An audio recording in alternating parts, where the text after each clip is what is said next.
Hello everyone, welcome back to our daily issue analysis Dia. So today again we have taken one issue from the current affairs and we will discuss it in detail. So let's start the discussion. Hope you guys are doing very good. You must be revising very well. You must have utilized your weekend properly. If that is true, then very good and let's start for the day. So today we have taken the topic of President of India and we know why it is in news. It is important because election of 15th President of India is undergoing. Today the elections were held and the results will come on 21st and by 25th we will have our 15th President of India. Okay, so you must have seen these faces. So already the polling for presidential election has ended. The results are awaited. So there were a lot of articles which are debating whether the president of India is just a ceremonial head. Do we need a activist president? Is it not just the president acts as a rubber stamp? So all these issues are there which we are going to analyze in detail from mains perspective. Already we read a lot about president when we prepare for prelims. So a lot of static information we already have. We will see certain arguments to understand or to counter and to balance our answers whenever we get any question in the exam. So let's start with that analysis. So if we analyze the President of India, so President of India, the Constitution has provided, had made a provision for in such a manner that president is only a ceremonial head. And if we analyze the constitutional position in that regard, so the Constitution of India has provided for a parliamentary form of government. So here we know that parliamentary form of government, there will be a parliament and executives will take decision and they will implement the policies and they will run the country. So in case of India also we have Council of Minister and headed by Prime Minister under Article 74 and 75, with whom the real power is there has been vested by the Constitution of India. So they represent people's will, they represent people choice because they will be directly elected by the people. So had it been that President of India is also based on election of the done by the people, then there would have been two power centers and it would have created it would have led to clashes. So that's why we have nominal executive is president and real executive is council of minister headed by prime minister. So in this case the president represents the nation but doesn't rule the nation. So this position we have to remember, and this was well thought by our forefathers when we were having discussion debates of the formation of our constitution. So in Constituent Assembly this was decided because of the nature of the form of governments, that is parliamentary form of government is there, unlike United States where we have presidential form of government. If we talk about election, for that purpose only we have indirect election which is mentioned under Article 54. So some members of the Constituent Assembly even considered it democratic, but the whole undemocratic, and the whole purpose was that we avoided creation of two centers of power. Otherwise it would have led to clashes, a smooth functioning would have been not there, and the overall purpose of the President of India or the in parliamentary form of government why we are having president is that whenever this exercise of power happens or the decisions will be taken by the council of ministers headed by prime minister, then there has to be checks and balances. So on the same lines, if we analyze the exercise of power by president, then under article 74 the president is de jure executive while the prime minister is de facto executive and has no constitutional discretion. But if we see about the powers, the president of India is having executive powers, diplomatic powers, military powers, emergency power. But yeah, remember this we are not analyzing, we are not going to discuss this that the president of India is having these many powers, so that's why they are very powerful and this post is very powerful. This is basic static portion which you have read in your Lakshmikant, and it is something mundane. You don't have to analyze on these lines. This is very basics. We are going to analyze in detail about other aspects, but this is what for this purpose we are not discussing it as a issue in Diya. If we analyze the veto power of the president, then the veto power is also limited. So for first time the president can say reconsider it, but if it comes again then president has to sign it. So in that case veto power is very limited. Even the pardoning power which is exercised by the president under article 72 is also subject to at that can happen only on the aid and advice of council of ministers. Okay, so that is also there. With respect to appointment also we know that lot of appointment is done by the president. So if we take the appointment of prime minister itself, depending upon the majority of Lok Sabha. So president is quite powerful in that sense because he is the one who is appointing. You talk about council of ministers, which on the advice of prime minister will be appointed by president only. So members of the Rajya Sabha, you or the governors of the state, Chief Justice of India, Attorney General, CAG, Chief Election Commissioner. So, with respect to all these appointments, the decision is taken by the president only. So, having said this, it doesn't mean that all the power is vested in president of India, because the president has to act on the aid and advice of the council of minister headed by prime minister. So, there is a check and balance system. So, check on the true exercise of the power of president also, and on the there is a check since we have president of India. So whatever real decisions or the executive decisions are being taken by the real executive, that is council of minister and headed by prime minister. So on that also we have checked that nothing can pass without the assent or without the approval of the president. Now we will do the analysis aspect, that other issues, why and what. So because of which we had taken this issue in dia. So having said that, the President of India, even though ceremonial head, a titular head, but there are a lot of relevance because of the crucial role which is president by President of India in the Indian polity. So we will discuss on those lines. So even though Constitution has placed lot of restriction, checks and balances with respect to the position of President of India, but still there it is not that they behave or they act like rubber stamp for the country.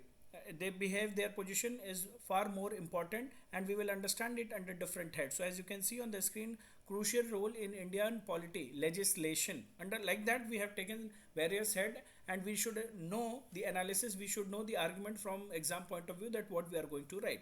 So simply don't take the points from Lakshmikant about different types of power, and don't analyze that much only, because even though Constitution has placed restriction on this seat, President of India, but it depends upon the person, human who is going, who is there, who is heading, and who is there in the office, that how they are exercising this power, their responsibilities. So in past many times it has happened that different times different presidents have taken their decisions, and they have used their conscience, they have taken judicious decisions based on the within the boundaries of the constitution itself. Okay, so let's understand it. So from legislation point of view, if we analyze, so all the important decisions of the country are taken in the name of president of India. So this is very important. Next, if we analyze, then a bill cannot become an act of Indian parliament until it receives the assent of the president. So assent of president for bill is very important. Not only that, we have a special power of making ordinance. So ordinance making power is there, lies with the president. So whenever the parliament is not in session, then executives, if they feel that they need to have law on any pressing issue or important issue, then the executives, they will go to president, they will advise president to sign or to pass the ordinance. Later, when parliament will be back in the session, they will discuss, they will do the deliberation, and accordingly act will be passed. Okay, so ordinance making power is there. So this is important from legislation point of view. So do mention these points and don't dwell deeper into it, just explain and move on. Next we will discuss about other important areas. Now we will analyze the office of president, why it is crucial for Indian polity from discretionary point of view. So the first point here is that the president is responsible for the appointment of prime minister when no party has clear majority. So appointment, whenever there is hung parliament and there is no clear majority in the Lok Sabha, so their president may exercise the discretionary power in selecting someone who they think, or they are of opinion that they will be able to form a stable government. So in the past it has happened that the president has invited the most capable leader to form the government. For example, the president used his discretionary power for the first time to elect Charan Singh as prime minister in 1979. So many times it has happened because of the hung parliament, because of no clear cut majority, presidents have exercised this power. So for the first time it was exercised for the election of Charan Singh as a prime minister in 1979. So this is very important power. This discretion is important to give a political stability to the country. Okay, also when PM in office dies suddenly uh, due to some reasons with no obvious successor, that time also president has the power, has the discretion to appoint someone to rule the country as a prime minister. And this was done when, after the death of Indira Gandhi, appointment of Rajiv Gandhi was done as the prime minister in 1984. And at that time, president was Gyani Jail Singh. Next issue is that dismissal of council of minister when they are not having confidence. That is also a discretionary power of president. So whenever they cannot prove the confidence, then they have to resign. They have to give up the seat authority. For example, in 1996 it happened. At that time, Shankar Dayal Sharma was the president, and he invited Atal Bihari Vajpayee because at that time the Bharatiya Janata Party was the single largest party with 163 seats, or maybe you can analyze it in this way that 33% of the Lok Sabha seats were there with the BJP party. So at that time, our Shankar Dayal Sharma, he invited Atal Bihari Vajpayee to form the government, to take oath as the prime minister. But after 13 days, the government couldn't prove the majority in the floor test, and Vajpayee ji had to resign as prime minister within 13 days itself. So this is very important. Here the discretionary power was used by the president, and at the same time, since they were not able to prove the confidence, so president was acting as a check also. Also, president has a discretionary power with respect to giving assent to bills. So we have pocket veto, and you must have read in Lakshmikant that the pocket veto or the pocket of Indian president is deeper than the pocket of American president. For example, if we analyze the power of veto, pocket veto was used by President Gyani Jail Singh in 1986 when he refused to grant assent to the post office amendment bill. So he said that he didn't say anything. So there it was a convention, like if there is no reply and president is sitting over it, means the validation is not there, the approval is not there, assent is not there. So sometimes if there is any controversial issue going on, or if the president is not let's say is not agreeing that they should give assent, so they can exercise pocket veto. So that is very crucial in order to put a proper check and balance in the parliamentary form of democracy.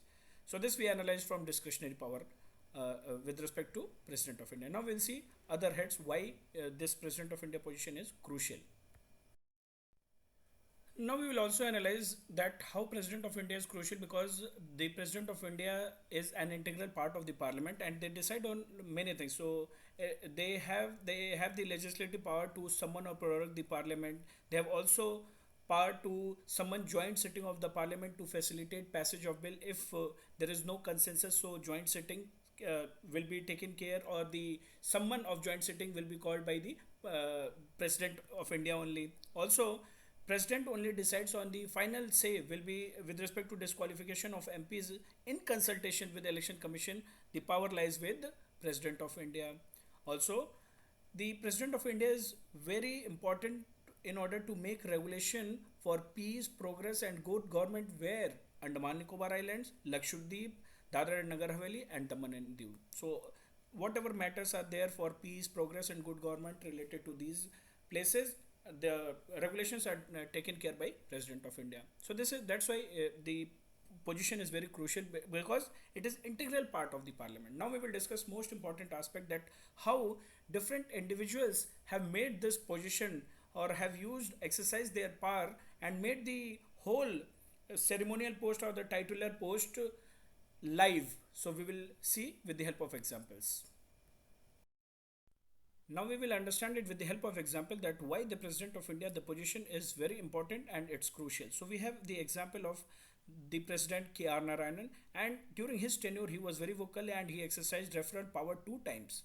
So in 1997 when the UP government was there, it was headed by Chief Minister Kalyan Singh, and at that time the governor was Ramesh Bhandari. So Ramesh Bhandari government recommended the dismissal of Kalyan Singh government in UP, and the same he presented to Union Cabinet, which was headed at that point of time by I.K. Gujral, who also approved the same and recommended to the then President K.R. Narayanan that yes, let's dismiss this government. But K.R. Narayanan applied his mind.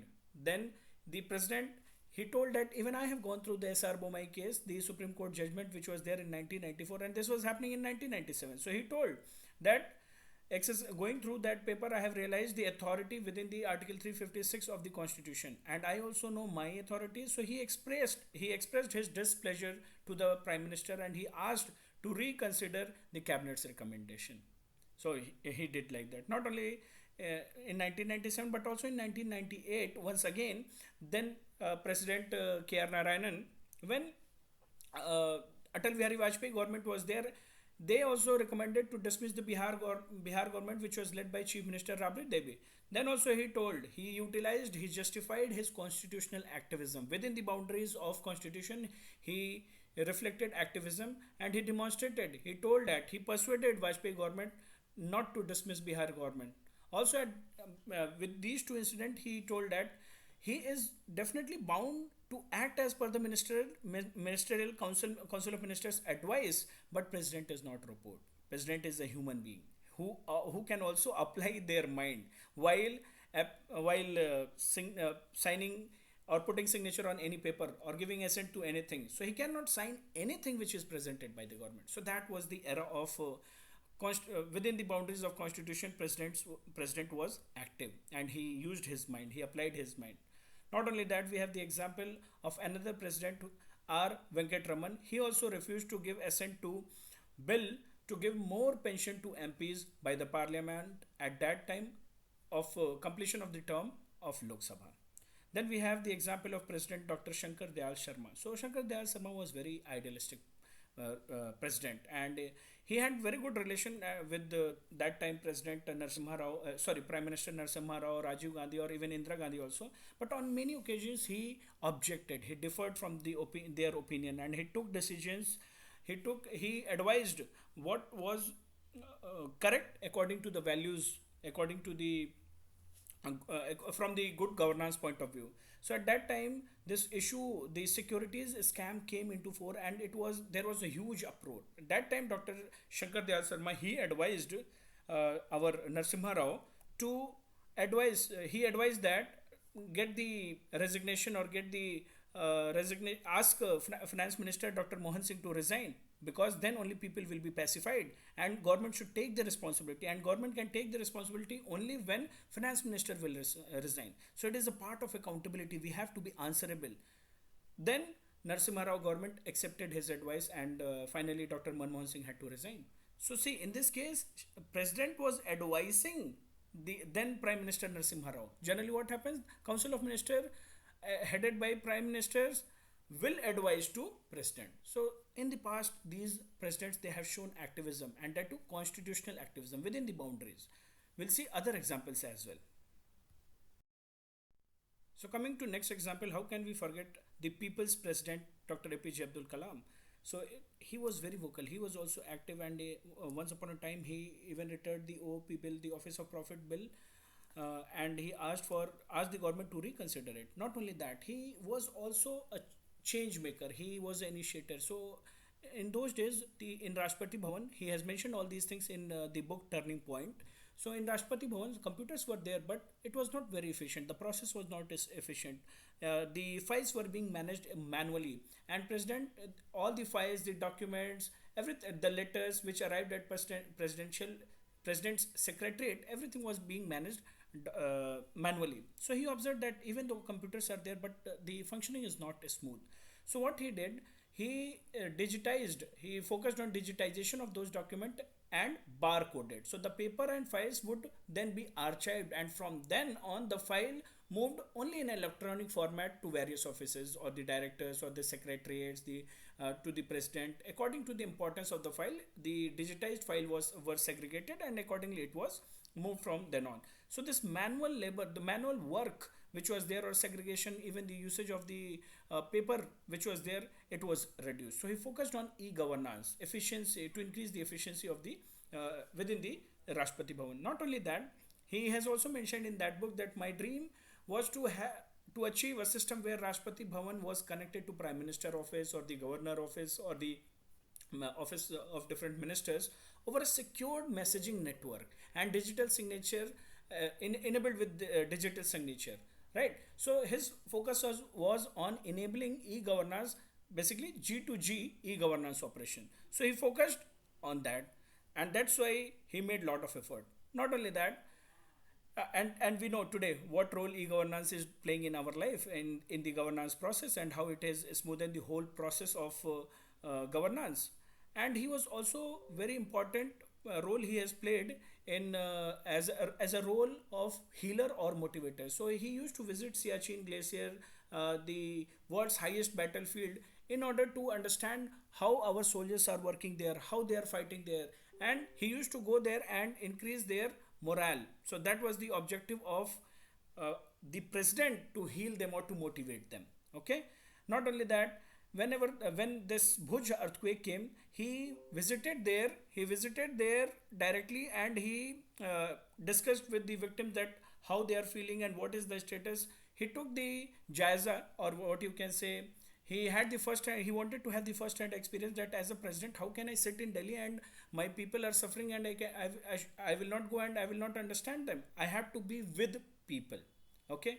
Not only that, other point is that he used to give lot of importance to values also, not abusing any influence or any position. So this Hajj pilgrimage story also he has mentioned in the book Turning Point. So he it this reflects that how the president used to focus on values. So it was then when his brother wanted to go for Hajj pilgrimage. So somehow the Saudi ambassador got to know about this, and he told that okay, we will take care of everything, and whatever could be we could do, we will do it. Okay. So he told that don't worry, we will make the arrangement. So that time, what was the reply of Honorable President APJ Abdul Kalam? He told, you just do one favor, that let him apply as a normal citizen, and don't do anything. Let him enjoy, let him exercise his rights as a normal citizen. So that shows the values as a president, what values we carry, as an individual, what values we carry in personal life, same we will have with the we will carry in the official position. So that is why he is known as people's president. So with these examples, we have got to know that president is not a rubber stamp.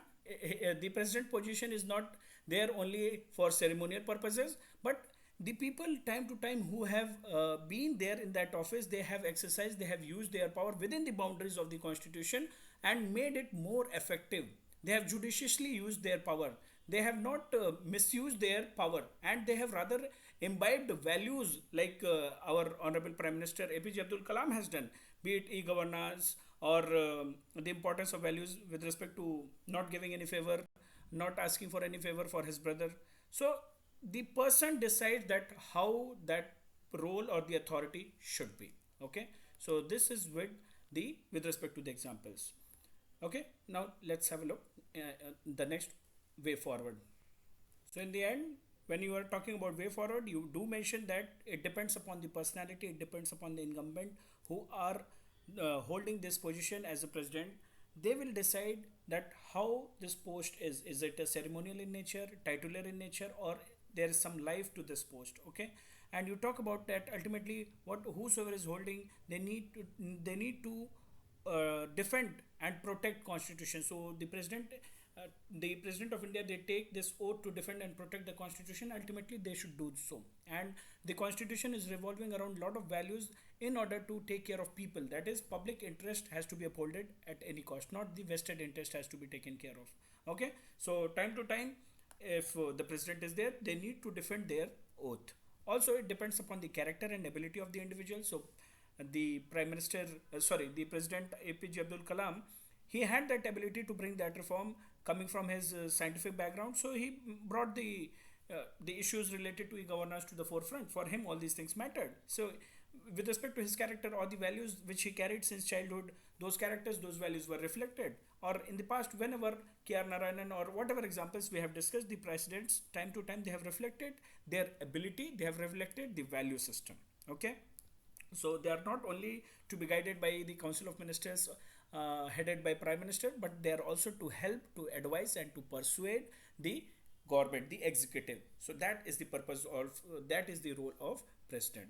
So in the end, you can say that neither president should neither be an activist nor should be a rubber stamp within the boundaries of the constitution, applying their mind, applying their logic, applying their value system, whatever decisions or howsoever they are exercising the authority, that should be appreciated. Neither they should be used as rubber stamp, nor they should be very vocal. Okay.